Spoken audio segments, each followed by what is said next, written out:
ಬೇಕೇ ಬೇಕು, ಬೇಕೇ ಬೇಕು. ಏನಕ್ಕಾಗಿ ಹೋರಾಟ, ಯಾತಕ್ಕಾಗಿ ಹೋರಾಟ, ಬೇಕೇ ಬೇಕು. ಎಲ್ಲರ ಕೈ ಮೇಲೆ ಮುಚ್ಚಿಡ್ಕೊಂಡು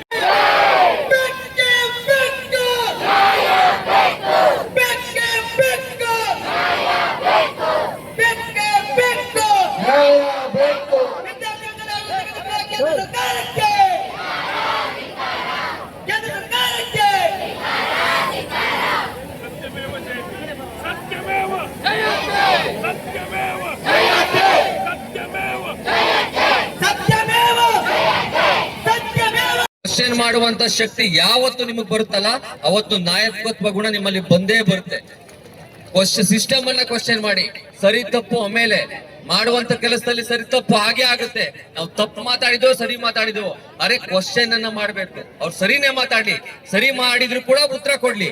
ತಪ್ಪು ಮಾಡಿದ್ರೆ ತಪ್ಪುಕೊಳ್ಳಿ. ಕ್ವಶನ್ ಮಾಡುವಂತ ಶಕ್ತಿ ವಿದ್ಯಾರ್ಥಿಗಳು ಬರಬೇಕು, ಯುವ ನಾಯಕರಿಗೆ ಬರಬೇಕು. ರಾಜಕೀಯದಲ್ಲಿ 33% ರಿಸರ್ವೇಶನ್ ಕೊಡಬೇಕು ಅಂತ ಸೋನಿಯಾ ಗಾಂಧಿ ಅವರು ಹೇಳಿದ್ದಾರೆ. ಮಹಿಳೆಯರಿಗೆ, ಯುವಕರಿಗೆ ನಾಯಕತ್ವ ಕೊಡಬೇಕು ಅಂತ ನಾವು ಕೂಡ ಆಶಿಸ್ತೀವಿ. ತಾವು ರಾಜಕೀಯ ಸ್ಥಾನಮಾನಗಳನ್ನ ಪಡ್ಕೋಬೇಕು, ಬುದ್ಧಿವಂತರಾಗಬೇಕು ಅಂತ ಹೇಳಿ ರಾಷ್ಟ್ರವನ್ನ, ದೇಶವನ್ನ ಕಟ್ಟೋದಕ್ಕೆ ಯಾರಾದ್ರೂ ಕೈಲಿ ಸಾಧ್ಯ ಇದೆ ಅಂದ್ರೆ ನಿಮ್ ಕೈಲಿ ಮಾತ್ರ ಸಾಧ್ಯ.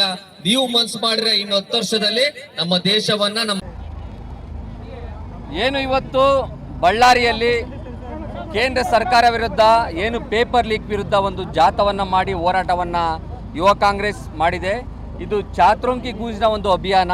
ಏನು ವಿದ್ಯಾರ್ಥಿಗಳ ಧ್ವನಿ ಅಂತೇಳಿ ರಾಷ್ಟ್ರಾದ್ಯಂತ ಒಂದು ಕ್ಯಾಂಪೇನನ್ನು ಏನು ರಾಹುಲ್ ಗಾಂಧಿ ಅವರು ಮಾಡ್ತಾ ಇದ್ದಾರೆ, ಅದರ ಹೋರಾಟವನ್ನು ಬಳ್ಳಾರಿಯವರು ಕೂಡ ನಾವು ತಂದಿದ್ದೇವೆ. ಉದ್ದೇಶ ಇಷ್ಟೇ, ಧರ್ಮೇಂದ್ರ ಪ್ರಧಾನ್ ಅವರು ರಾಜೀನಾಮೆಯನ್ನು ಕೊಡಬೇಕು. 22 ಲಕ್ಷ ವಿದ್ಯಾರ್ಥಿಗಳು ಮನನೊಂದಿದ್ದಾರೆ. 20ಕ್ಕೂ ಹೆಚ್ಚು ವಿದ್ಯಾರ್ಥಿಗಳು ಸೂಸೈಡನ್ನು ಮಾಡ್ಕೊಂಡಿದ್ದಾರೆ. 21ರಿಂದ 26ವರೆಗೂ ಕೂಡ 100ಕ್ಕೂ ಹೆಚ್ಚು ವಿದ್ಯಾರ್ಥಿಗಳು ಸೂಸೈಡ್ ಮಾಡ್ಕೊಂಡಿದ್ದಾರೆ. ಇದಕ್ಕೆ ಕಾರಣ ಯಾರು? BJP ಮತ್ತು ಕೇಂದ್ರ ಸರ್ಕಾರ. ಈ ಹೋರಾಟದಿಂದ ಒಂದೇ ನಮ್ಮದು ಉದ್ದೇಶ, ಅವರು ರಾಜೀನಾಮೆಯನ್ನು ಕೊಡಬೇಕು, ಹೊಣೆಗಾರಿಕೆಯನ್ನು ಹೊರಬೇಕು ಅಂತೇಳಿ. ಕೇಂದ್ರ ಸರ್ಕಾರ ಇಲ್ಲಿವರೆಗೂ ಕೂಡ ಎಷ್ಟು ವ್ಯಾಪಮಗರಣದಿಂದ ಹಿಡಿದು ಕರ್ನಾಟಕದಲ್ಲಿ BJP ಇದ್ದಾಗ PSI ಹಗರಣದಕ್ಕೂ ಕೂಡ, ಉದಾಹರಣೆ KPSC ಚೇರ್ಮನನ್ನು ಸಸ್ಪೆಂಡ್ ಮಾಡಿದ್ದಾರೆ. ಇವಾಗ ಕಾರಣ ಅವ್ರ ಮಕ್ಕಳಿಗೆ ಕೆಲಸ ಕೊಟ್ಟಿದ್ದಾರೆ ಅಂತೇಳಿ. ಇಂಥ ಕೆಲಸವನ್ನು, ಇಂಥ ಫ್ರಾಡ್ ಕೆಲಸವನ್ನು ಮಾಡೋದಕ್ಕೆ ಯಾವುದಾದ್ರೂ ಒಂದು ರಾಜಕೀಯ ಪಕ್ಷ ಇದೆ, ಅದು BJP ಮಾತ್ರ. ಯಾಕಂದರೆ ಅವರು ವಿದ್ಯಾವಂತರಲ್ಲ, ಪ್ರಧಾನಮಂತ್ರಿ ವಿದ್ಯಾವಂತರಲ್ಲ. ಅವರು ವಿದ್ಯಾವಂತರು ಯಾವುದ್ರಲ್ಲಾಗಿದ್ದಾರೆ ಅಂದರೆ ಜನಗಳನ್ನು ಮಧ್ಯೆ ಬೆಂಕಿ ಹಚ್ಚೋದ್ರಲ್ಲಿ, ಜಾತಿ ಧರ್ಮಗಳ ಬೆಂಕಿ ಹಚ್ಚೋದ್ರಲ್ಲಿ ವಿದ್ಯಾವಂತರಾಗಿದ್ದಾರೆ. ಎಲೆಕ್ಷನ್ ಮಾಡೋದ್ರಲ್ಲಿ ವಿದ್ಯಾವಂತರಾಗಿದ್ದಾರೆ. ಏನು ಎಕ್ಸಾಮ್ ಮಾಡೋದ್ರಲ್ಲಿ, ವಿದ್ಯಾಭ್ಯಾಸ ಕೊಡೋದ್ರಲ್ಲಿ ಅವಿದ್ಯಾವಂತರಾಗಿದ್ದಾರೆ. ನೋಡಿ, ಶಾಶ್ವತ ಪರಿಹಾರ ಏನು ಕೊಡಬೇಕಾಗಿಲ್ಲ. ನಮ್ಮ ಕಾಯ್ದೆಗಳು ಯಾವ ರೀತಿ, ಕಾನೂನು ಯಾವ ರೀತಿ, ಅದನ್ನು ಕಾಪಾಡಿದ್ರೆ ಸಾಕು. ಅವರು ಒಂದೇ ಇರೋವಂಥದ್ದು ಸಂವಿಧಾನವನ್ನು ಹಾಳು ಮಾಡಬೇಕು, RSS ಸಂವಿಧಾನವನ್ನು ಮನುವಾದವನ್ನು ತರಬೇಕು ಅಂತ, ಅದನ್ನು ನಾವು ಬಿಡಲ್ಲ. ರಾಹುಲ್ ಗಾಂಧಿಯವರು ಆ ರೀತಿ ಆಗೋದಕ್ಕೆ ಬಿಡಲ್ಲ. ಹೋರಾಟವನ್ನು ಮಾಡೇ ಮಾಡ್ತೀವಿ. ಈ ಹೋರಾಟದಲ್ಲಿ ಗೆದ್ದೇ ಗೆಲ್ತೀವಿ. ಧರ್ಮೇಂದ್ರ ಪ್ರಧಾನ್ ಅವರು ರಾಜೀನಾಮೆ ಕೊಟ್ಟೇ ಕೊಡ್ತಾರೆ. ನೋಡಿ, ಎಕ್ಸಾಮ್ ಆಗೋಗಿದೆ ಅಂತ ಅಂದರೆ ಅಷ್ಟು ಈಸಿಯಾಗಿ ಹೇಳ್ತಾ ಇದ್ದಾರಲ್ಲ, ಕಷ್ಟ ಅನುಭವಿಸ್ತಾರೆ ಯಾರೋ ಬಡವ್ರ ಮಕ್ಕಳು ಎಷ್ಟು ಫೀಸ್ ಕಟ್ಟೋದಕ್ಕೆ ಎಷ್ಟು ತೊಂದರೆ ಆಗುತ್ತೆ. ನೀಟ್ಗೋಸ್ಕರ 1 ವರ್ಷ ಓದ್ದಲ್ಲೇ ಹೋಗಿ ಕೋಚಿಂಗ್ ತೊಗೊಂಡಿರ್ತಾರೆ. ಆ ಫೀಸ್ ಕಟ್ಟೋದಕ್ಕೆ ಎಷ್ಟು ಮನೆಯ ಸಾಲ ತಂದು ಕಟ್ಟಿರ್ತಾರೆ. ಅದೆಲ್ಲ ಗೊತ್ತಾ? ಯಾರಿಗೂ ಗೊತ್ತಿಲ್ಲ. ಅವ್ರಿಗೆ ಯಾವುದೋ ದುಡ್ಡು ಹೊಡೆದಿರು, ಕೊಳ್ಳೆ ಹೊಡೆದಿರ್ತಾರೆ. ಮಾಫಿಯಾದವರೆಲ್ಲ BJP ಇರಲ್ಲ. ನಾರ್ತ್ ಇಂಡಿಯಾದಲ್ಲಿ ಪೇಪರ್ ಲೀಕ್ ಈಸಿ ಅವ್ರಿಗೆ. ವ್ಯಾಪಮಗರದಲ್ಲಿ 100 ಜನಕ್ಕೆ ಹೆಚ್ಚು ಸೂಸೈಡ್ ಮಾಡ್ಕೊತಾರೆ, 40 ಜನ ಕೊಲೆಗಳು ಮಾಡಿಸ್ತಾರೆ. ಇವಾಗ ಸೆಂಟ್ರಲ್ ಮಿನಿಸ್ಟರ್ ಆಗಿದ್ದಾರೆ ಹೋಗ್ಬಿಟ್ಟು ಅವರು, ಚವಾಣ್ರವರು. ಈ ರೀತಿಯ ಕೆಲಸವನ್ನು BJP ಮಾತ್ರ ಮಾಡೋದಕ್ಕೆ ಸಾಧ್ಯ. ಇದಕ್ಕೆಲ್ಲ ಕಾರಣ ಮೋದಿಯವರು ಮತ್ತು ಧರ್ಮೇಂದ್ರ ಪ್ರಧಾನ್ ಅವರು ರಾಜೀನಾಮೆನೇ ಕೊಡಬೇಕು, ಹೊಣೆಗಾರಿಕೆನ ಹೊರಬೇಕು, ಮತ್ತೆ ಈ ರೀತಿ ಆಗ್ದಂಗೆ ನೋಡ್ಕೊಬೇಕು. ಅವ್ರಿಗೆ ನಾಚಿಕೆ ಆಗ್ಬೇಕ್ರಿ. ಸೈನಿಕರನ್ನು ಬಳಸ್ಕೊಂಡು ಪೇಪರ್ನ ಶಿಫ್ಟ್ ಮಾಡ್ತಾರೆ. ಅಂಥ ಪರಿಸ್ಥಿತಿಗೆ ಬಂದಿದೆ ನಮ್ಮ ಕಾನೂನು. ಅಂಥವ್ರು ಅಂದರೆ ಕಳ್ಳರನ್ನ ಮನೆ ಒಳಗೆ ಇಟ್ಕೊಂಡಿದ್ದಾರೆ. ಅವರು ಕಳ್ಳರನ್ನ ಮನೆ ಒಳಗೆ ಇಟ್ಕೊಂಡಿದ್ದಾರೆ. ಸೋಷಿಯಲ್ ಮೀಡಿಯಾದಲ್ಲಿ ಒಂದು ರೀಲ್ ನೋಡ್ತಾ ಇದ್ದೆ.